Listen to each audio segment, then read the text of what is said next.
આજે સમગ્ર ભારત દેશ હર્ષભેર હિન્દુ ધર્મનું પવિત્ર અને મહાન પર્વ એટલે મહાશિવરાત્રી ઉજવી રહી છે. વર્તમાન સમયમાં આજે આખા જો સંસારમાં નજર કરીએ તો અજ્ઞાન અંધકાર છવાઈ ગયો.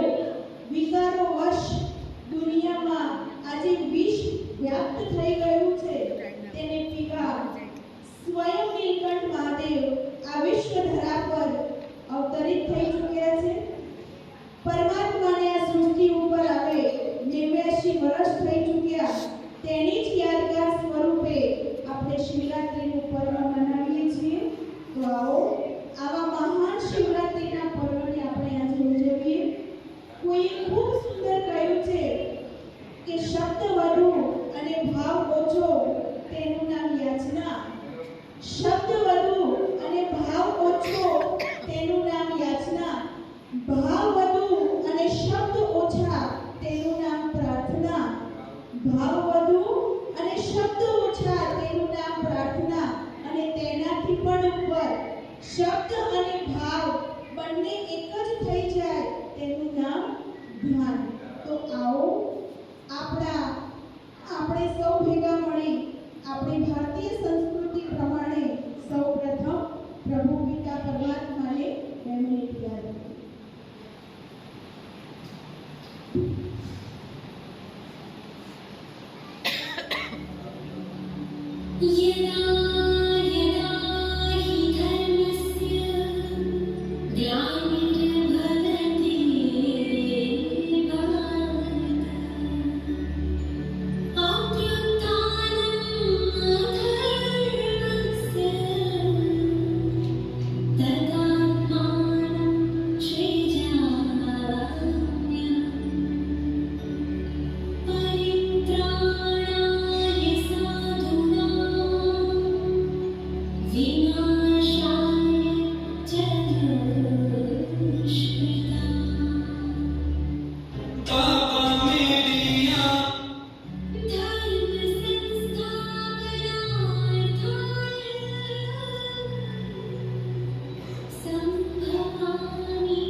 પોતે આપણી વચ્ચે આ સભામાં ઉપસ્થિત થયા છે, જેના નામ અનેક છે, જેને આપણે વૈજનાથ, કોઈ કેવલેશ્વર કે, કોઈ નીલકંઠ કે, કોઈ અચલેશ્વર કે, કોઈ કાળેશ્વર કે, એવા સ્વયં પરમપિતા પરમાત્મા આ સભા વચ્ચે ઉપસ્થિત થયા છે. તો આ સભામાં સૌપ્રથમ એવા પરમપિતા પરમાત્માનું સ્વાગત છે, સ્વાગત છે, સ્વાગત છે. आपसे ही शान, आपसे ही पहचान देखी है, निष्ठा और समर्पण की दास्तान देखी है. आपके प्रयासों से ही हमने इस ऊंचा की जमीन से आसमान तक की उड़ान देखी है. एवा આપણા આ ઊંઝાના બ્રહ્માકુમારી સંસ્થાના હેડ કહીએ તો પણ ચાલશે એવા મોટાબેન નીજુબેન, એમનું આ સભામાં સ્વાગત છે, સ્વાગત છે, સ્વાગત છે. મંચ પર બિરાજમાન એવા રાજયોગી બ્રહ્માકુમારી મુન્નીબેન, એમનું પણ આ સભામાં સ્વાગત છે, સ્વાગત છે, સ્વાગત છે. શિવના દરબારમાં પધારેલા એવા શિવ ભાવી ભક્તોનું પણ અહીંયા સ્વાગત છે, સ્વાગત છે, સ્વાગત છે. દરેકનું આપણે પ્રેમથી સ્વાગત કર્યું. હવે શબ્દોના સ્વાગત બાદ ખાસ સ્વાગત કરવા માટે આપણી વચ્ચે ઉપસ્થિત થાય છે કુમારી ખુશી, જે સ્વાગત નૃત્ય કરીને આપણા સર્વનું સ્વાગત કરશે. કુમારી ખુશી.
ખૂબ ખૂબ આભાર ખુશીનો, જેને આપણા સર્વનું સ્વાગત કર્યું.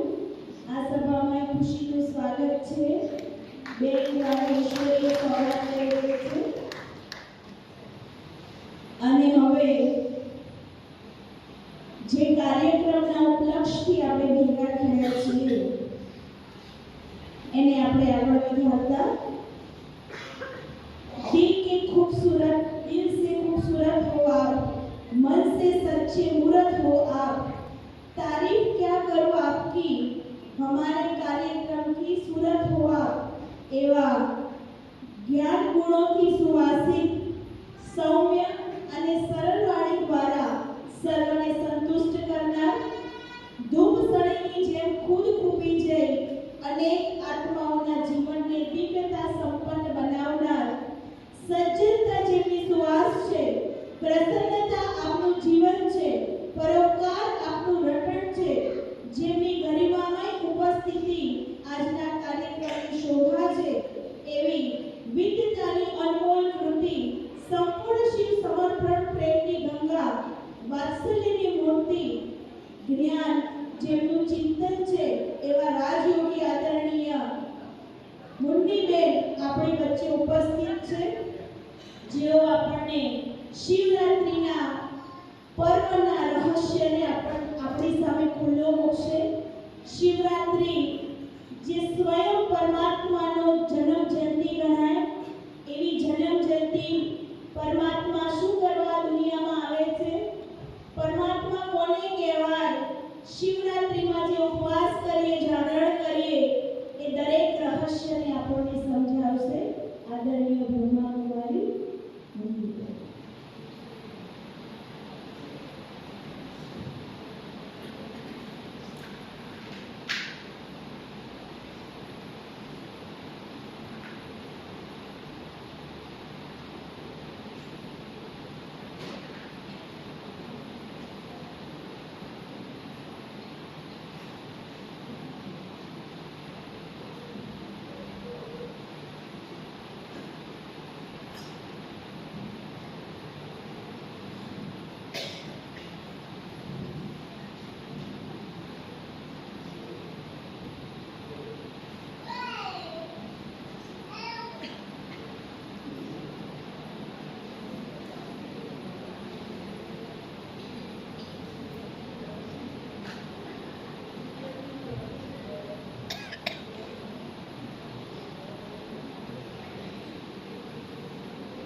ભોળાનાથ, આ સૃષ્ટિના નિયંતા એવા શિવ પિતા પરમાત્મા ના અતિ પ્રિય સંતાન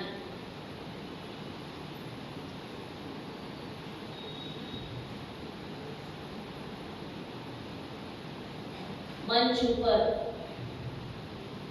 ઉપસ્થિત એવા આદરણીય બેન, સાથે સાથે આજે મહાશિવરાત્રિના પર્વ નિમિત્તે પધારેલા ભોળાનાથ શિવના ભાવિ ભક્તો તેમજ